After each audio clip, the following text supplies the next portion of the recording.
Hello and welcome. I am here today with Alyssa, the Florida medium. And we're going to chat a little bit about what mediumship is and is not, and hopefully dispel some myths out there. Yeah. So, Hi, hello. Yeah. So, Alyssa, tell me a little bit about yourself and how you got started in mediumship. Okay. So I like to tell everybody that I never had a chance with spirit. Like, they were like, "You're doing this. You don't have a choice." That's what I hear. Yeah. They're very insistent when they want to be. When I was a kid, I had a lot of dreams. Like, people that would pass would come to me. I had a really traumatic experience with it when I was like maybe 8 years old, and so it kind of shut me off to it a lot, but there were still like things that would come through. And I don't know if you've had this experience, but I came from a very like traditional like Italian American household, like Roman Catholic, so they had their like own folk beliefs, but outside of them it was like no, that's bad, that's the devil, like you can't do those things. So whenever I would like bring up like this experience that I had, or like try to tell someone about like someone that we loved that passed, they'd be like, stop. Like, you don't tell people this is not okay. Mm-hmm. So it was very like fear-based for me for a long time. But then I got to a space where I told you I had a lot of losses in a very short amount of time. And that's when everything kind of like started coming back full force.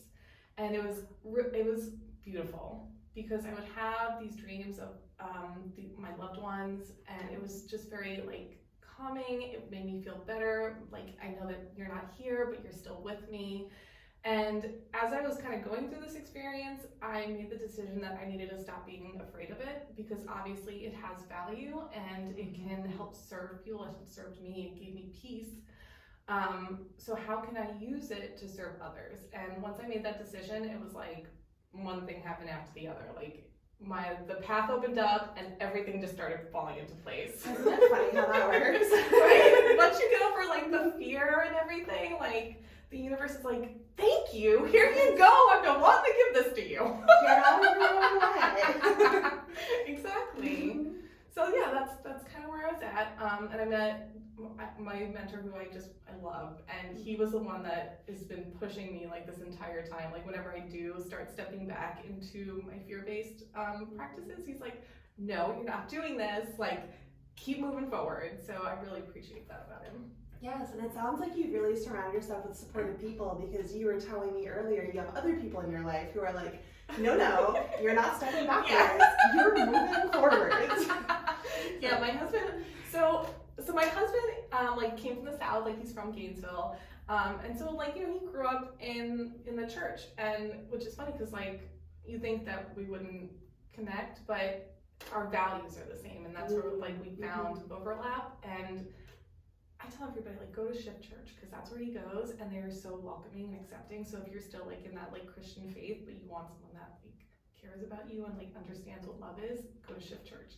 Anyway, little plug, sorry.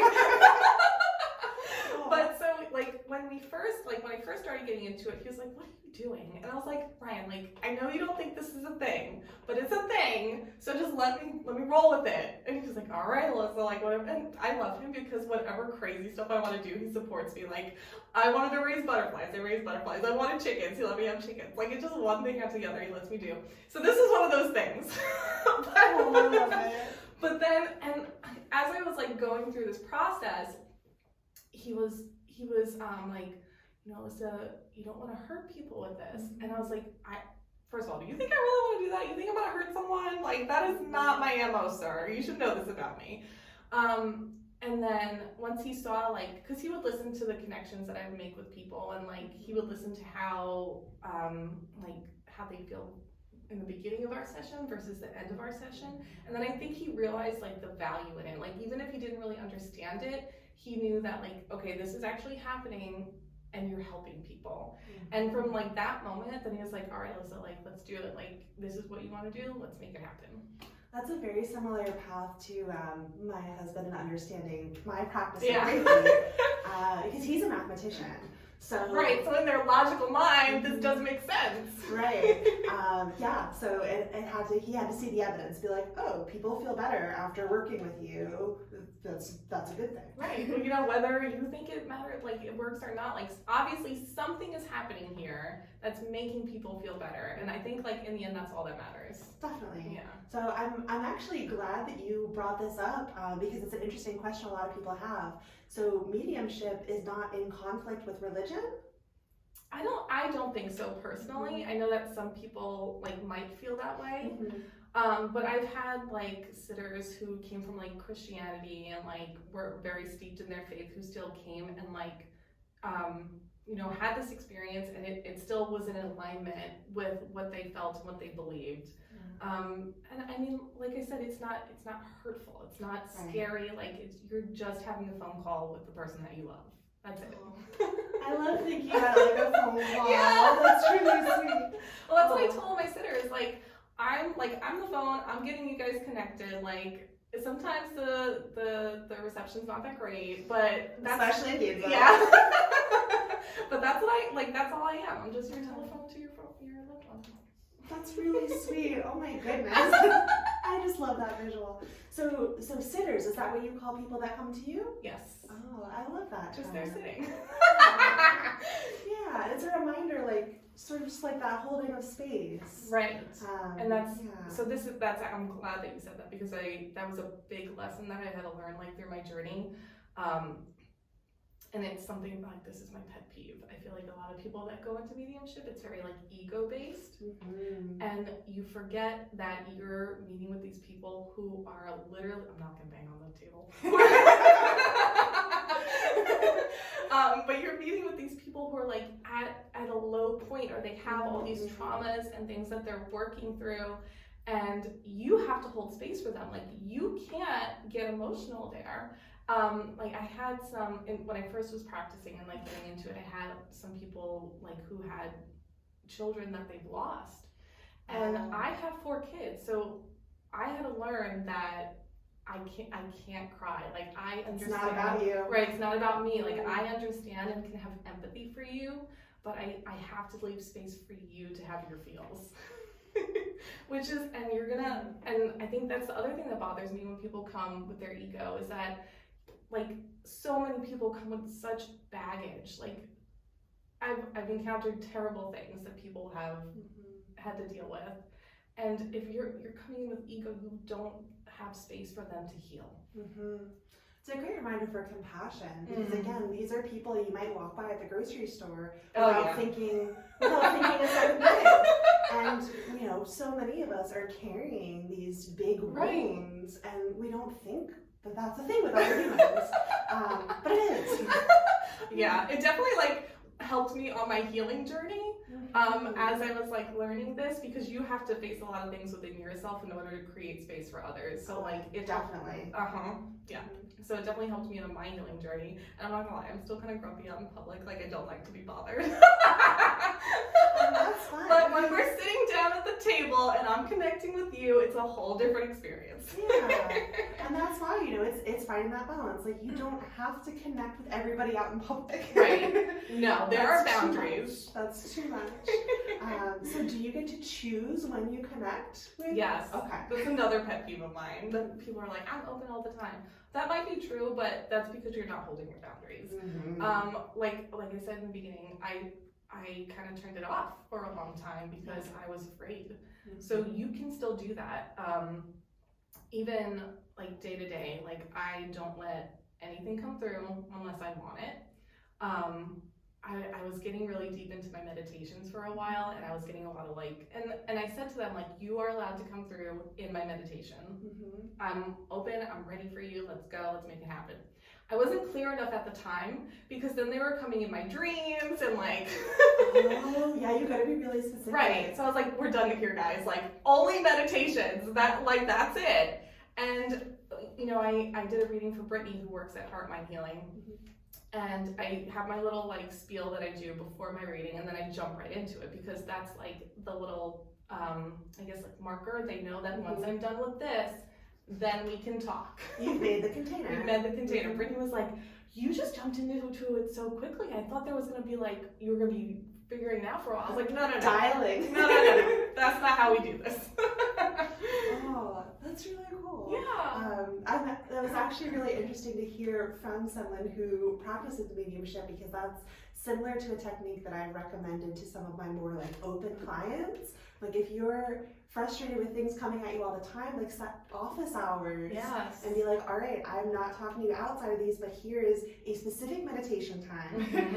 And very good that you clarified. You can't just be like, oh, whenever I'm meditating, because that's a lot. Yeah, I mean, it's because you're in this like sleepy space, so they can figure like, right. They can bend it if they want. It's the same, well, it's like the same brainwave. Yeah. No, oh my goodness, I sorry, I got so excited because I watched this thing recently that was about that. Like the science, like they were, had the stuff on your people's heads, and they were like seeing what happens when people are like getting connected, and that's what it is. You're literally in the space in between like awake and sleep, and that's where you get all of the. And I just was like, oh my gosh, the science is finally catching up. I was so excited. I love seeing that. Right, isn't it so cool? Oh, that's really, really cool. But I love that you tell people that in like your sessions too. Yeah. Because it doesn't need to be like an on or off. And coming from an empowered space versus a fear-based space is so important. And waiting in that like response of like, oh, I've got to wait for things to come to me to happen. Like, yikes. But carving out those spaces, and I love that you have your little like spiel. Well, I think that like, boundaries is something that people struggle with. Just like in day-to-day life. life. Right, exactly. And then you're going to add like the spirit side of it. Like, that's a lot for people to handle. That's a lot of boundaries. Yeah. Well, and that's why we need these rituals, these, starting it up. Same thing with energy healing. Yeah. I have my process where like I feel that energy start to really flow, and at the end that like, okay, thank you so much for all that we've processed, like shop is closed. The 5 principles of Reiki, right?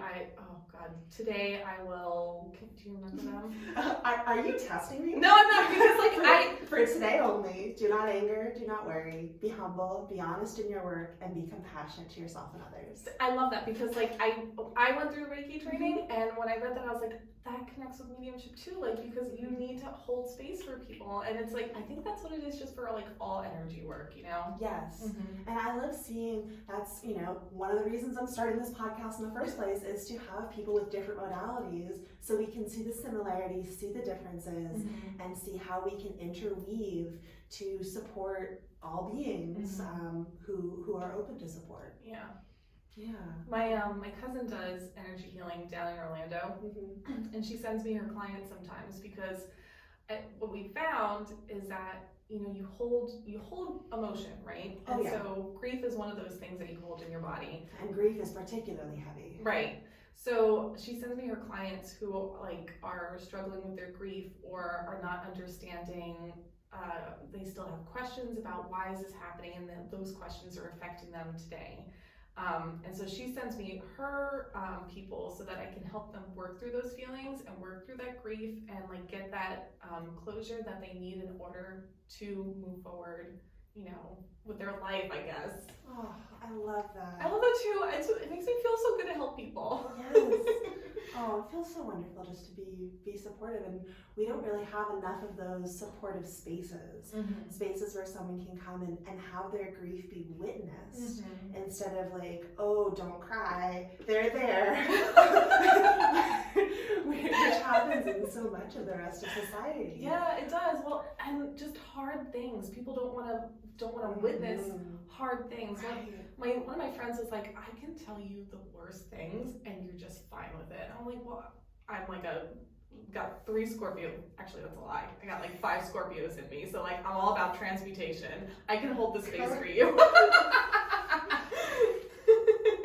I love it. See, I've got my Libra sun and moon, so we're balancing over here. That's perfect for your Reiki sessions, though, because people are coming to get balanced. You see, I feel so seen. I love it so much. Oh my goodness. So can you share, obviously without any personal details, but like one of your favorite sessions where you were like, that was a win? I know, I'm putting you on the spot. Yeah, that's hard. Hold on, I have to think for a second. Yeah, take your time. There's Oh yeah. I'm trying to like go back in my brain because there are a couple of there was one where I had this woman who had children in spirit, and they got there in a not great way. Like the trauma that she went through was, nobody should ever have to do that. But you know, we got through it, like we got connected, like we figured out, you know, what was going on, and helped her remember there's a reason she's still here. Like there are things still holding her here. And that was empowering for me, because I saw like how hurt she was, and at the end of the session she was like, thank you so much, like you gave me new hope, like, and that's what I hope for people, like that they come out feeling a little bit like lighter.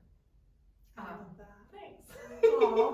And I can tell like how close to your heart this work is. Like it looks like you're even getting I'm very emotional. I have all these feelings, so having to turn it off for an hour, like I need space afterwards, honestly. Like there are times like afterwards I just go sit and cry for a little bit, because like letting yourself process. Yeah. I mean, you know, you the people that you come into contact with sometimes, like you just feel for them. Yeah. Self-care for healing. Yeah. That's a thing. That's what we need more of. Yeah, and just being able to sit with those emotions, and how you know, it shows where you are in your journey, that you're seeing those emotions instead of just shoving them onto. Yes. Because it was a long journey. We've all done it. Oh, yeah. Oh, wonderful. So, how can people connect with you? Where can they find you?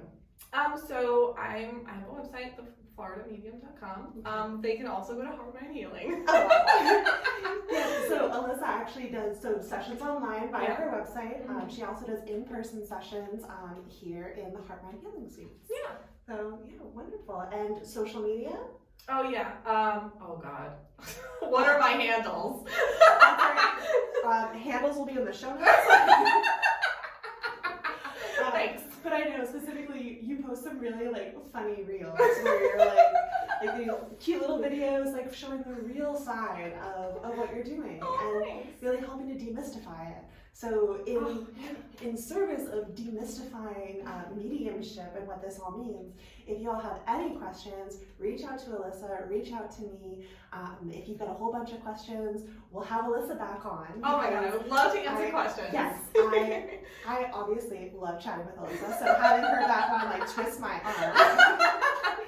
So yes, reach out with questions. There are no stupid questions. No stupid questions. No. I don't want anyone to like feel afraid to ask questions, or especially about this. Like I know a lot of people are scared of it because they're like, what's gonna come through? It's like new. It's unknown. It's unknown, right? It's scary. Like, so I don't want people to be afraid. I want them to feel like safe in this space, and that, you know, what they're gonna get is what they're ready for. I love that. Yeah. And you're such like a calming and friendly presence. Thank you. I love it. Oh, my husband wouldn't say that. It's okay. He's not here. He's my safe space. Oh, I love it. Well, thank you so much, Alyssa, Yeah, for coming thank you for having me. I'm sure we'll hear from you again soon. Yeah, absolutely. Thank you. Take care.